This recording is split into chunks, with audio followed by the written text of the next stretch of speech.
নিজের ইচ্ছেতে দ্বিতীয় বিয়ে করে প্রথম স্ত্রীর নিকট বাসরাতের অনুমতি চাইতে এলো আদৃশ। বাসর ঘরের এক প্রান্ত ঘেঁষে আগোছাল হয়ে দাঁড়িয়ে আছে আখি। চোখে নেই কোনো জলের আকার নিকার। হাসি খুশি মেয়েটা আজ যেন পাথরে পরিণত হয়ে গেছে। হুট করে এসেই পেছন থেকে জড়িয়ে ধরলো আদৃশ আখিকে। অতঃপর আহ্লাদি কণ্ঠে বলতে লাগলো, রাগ করেছ আমার উপর? জানো তো আমি তোমাকে কত ভালোবাসি। আমি যাই করেছি শুধু আমাদের ভালোর কথা ভেবে করেছি। আমি তোমাকে কখনো অবহেলা করিনি, আর করবও না। আমার তোমার প্রতি ভালোবাসার কোনো কমতি থাকবে না কখনো। সর্বদা যেমন ছিলে তেমনই থাকবে। শুধু আমাদের জীবনে নতুন একজনের আগমন ঘটেছে, যে আমাদের জীবনের আসল খুশি দান করবে। আমি বাবা ডাক শুনবো, আর তুমি মা। আর তাছাড়া মাও নাতি নাতনির মুখ দেখতে চান। মা তোমার সাথে যখন এভাবে ব্যবহার করে তখন কি আমার ভালো লাগে? আখির মনে পড়লো তার শাশুড়ি রোজ কিভাবে তাকে একটা বাচ্চার জন্য খোটা দেয়। বুঝে বউ করে নিয়ে আসলাম কে জানে, মুখ দেখাতে পারলো না। আজ বিয়ের 3 বছর হয়ে গেল। আমার ছেলেটার যা কপাল, শেষমেশ একটা বাজা মেয়ে মানুষের প্রেমে পড়লো। কুলটা নষ্টা মেয়ে কোথাকার। এই মেয়ে কোথায় কার সাথে কি করে এসেছিলি কে জানে। কার অভিশাপে তোর বাচ্চা হয় না। এভাবে কেন বলছেন মা? আমি মানছি আমার শারীরিক ত্রুটি আছে, কিন্তু আজ আমার বদলে যদি শারীরিক কোনো সমস্যা আপনার ছেলের মধ্যে হতো, তাহলে কি আপনার নিজের পেটের ছেলেকে এভাবে বলতে পারতেন? চুপ বেয়াদব মেয়ে কোথাকার, অলক্ষণে কথা কেন বলিস? আমার ছেলের মধ্যে কেন কোনো সমস্যা থাকতে যাবে? আর আমার কথা শুনতে যদি খারাপ লাগে তাহলে চলে যায় এখান থেকে। তা তো যাবি না, ঠিকই আমার ছেলের ঘাড়ে বসে বসে খাবি। এ বাসায় বসে তোর অন্ন ধ্বংস করতেই হবে। একটা বাচ্চা হয় না বলে তার শাশুড়ি তাকে খাবারের খোটা পর্যন্ত দিয়ে দেয়। আদৃশ ছুটে এসে বলল, মা তুমি ওর সাথে এভাবে কথা বলছো কেন? ওর যদি সন্তান না হয় তাহলে সেটা ওর দোষ নয় নিশ্চয়ই। জাহানারা বিবি মুখ বাঁকিয়ে বললেন, বউয়ের জন্য তরফদারি করতে এসেছিস? এই বাজা মেয়ের জন্য তুই এখন মায়ের মুখে মুখে তর্ক করবি নাকি? কি দিতে পেরেছে তোকে এই মেয়ে? আমি তোকে বলে দিচ্ছি,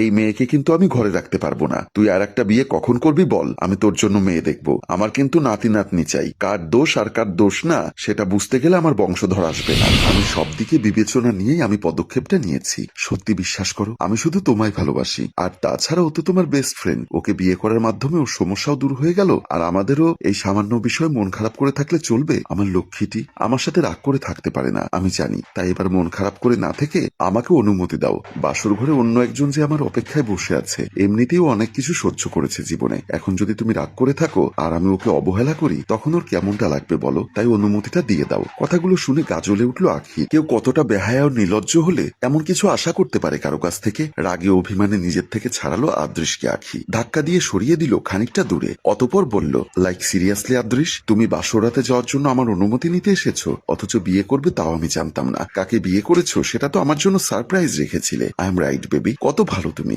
সবার কথা ভেবে নিলে। তুমি বাবা ডাক শুনবে, সাথে আমাকেও মা ডাক শোনার যোগ্যতা দিয়ে দিলে। তোমার মায়ের নাতি নাতনির মুখ দেখার ব্যবস্থা করেছো। কি গ্রেট না তুমি? সবার কথা ভেবে আমাদের জন্য সারপ্রাইজ নিয়ে আসলে, সবার সমস্যার সমাধান করলে। হৃদিকাকে দিলে তার হারিয়ে যাওয়া স্ত্রীর মর্যাদা। হোক না তার স্বামী এখন নতুন কেউ, হোক না সে অন্য কারো স্বামী। কথাগুলো বলে আখি কেঁদে ফেলল।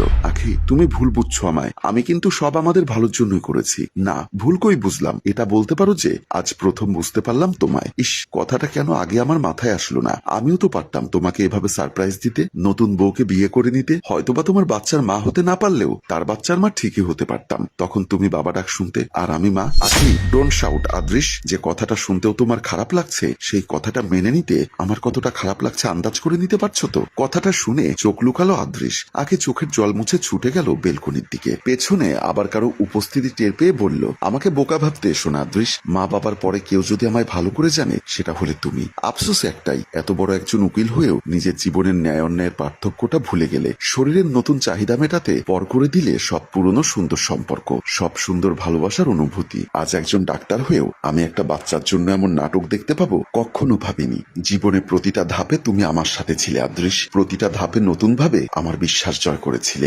এমনিতেই তোমার জন্য মা বাবা বংশ পরিচয় ছেড়ে চলে আসিনি। কথায় আছে না, যে যা করবে তার উপর ফিরে আসবে। আজ আমারটাও ফিরে এলো। তোমারও এমন দিন আসুক তা আমি কখনোই চাইবো না। ভালো থেকো, দোয়া করি। আর দাঁড়ালো না আখি সেখানে। আদৃশের সামনে দাঁড়ানোর ক্ষমতা যে আর জুটিয়ে উঠতে পারছে না। আখি আদৃশকে হারিয়ে ড্রয়িং রুমের সোফায় গিয়ে বসলো আখি। খেয়াল করলো আদৃশও এগিয়ে আসছে। ওর দিকে তাকালে দুজনেরই চোখে চোখ পড়লো। চট করে চোখ নামিয়ে ফেললো আখি। দরজা লাগানোর শব্দে চোখ তুলে আবারও তাকালো সেদিকে। চোখ ছিটকে এবার বেরিয়ে এলো জল, সাথে মুখে তাচ্ছিল্যের হাসি। নতুন সুখের ঠিকানায় চলে গেল তার ভালোবাসার মানুষটি, যে কিনা একটু আগে অব্দি তার কাছে বাসর ঘরে যাওয়ার অনুমতি চাইছিল। আর এখন সেই অনুমতিটাই তার আর লাগলো না।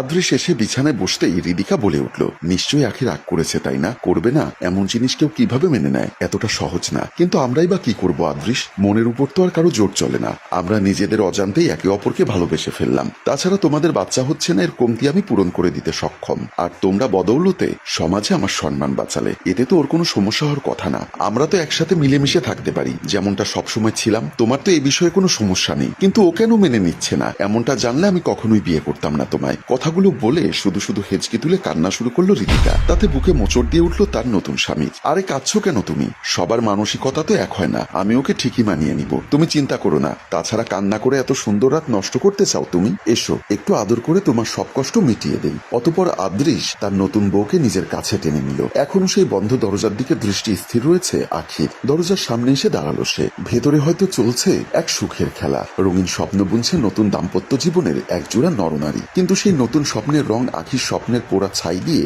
বানানো তিক্ত এই সত্য কিভাবে মেনে নিবে এই রমণী? চোখ যে আর বাদ মানছে না, মুখ টিপে নিঃশব্দে চোখের জল ফেলছে সে। 6 বছরের চেনা জানা, এর মধ্যে 5 বছরের ভালোবাসার সম্পর্ক আর 3 বছরের সংসার, সবকিছুই আজ কিছু স্বার্থ সংবলিত জিনিসের নিচে চাপা পড়ে গেল। একেই হয়তো বলে নিয়তির খেলা। একদিন হঠাৎ ঋদিকা ফোন করে বলে ও স্বামী ওকে মারছে। আখি আদৃশকে নিয়ে ছুটে গেছিল নিজের বান্ধবীকে বাঁচাতে। ওখানে গিয়ে ঋদিকাকে আদমরা অবস্থায় পড়ে থাকতে পায় ওরা, কিন্তু ওর স্বামীকে পায় না।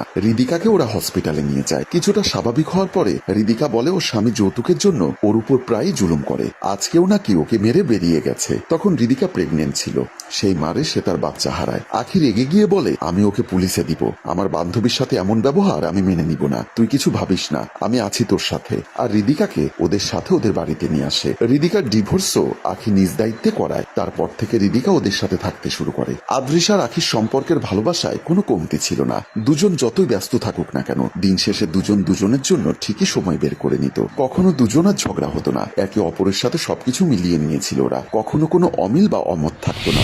কিন্তু ঋদিকা আসার পর থেকেই সব লন্ডভন্ড হয়ে গেল।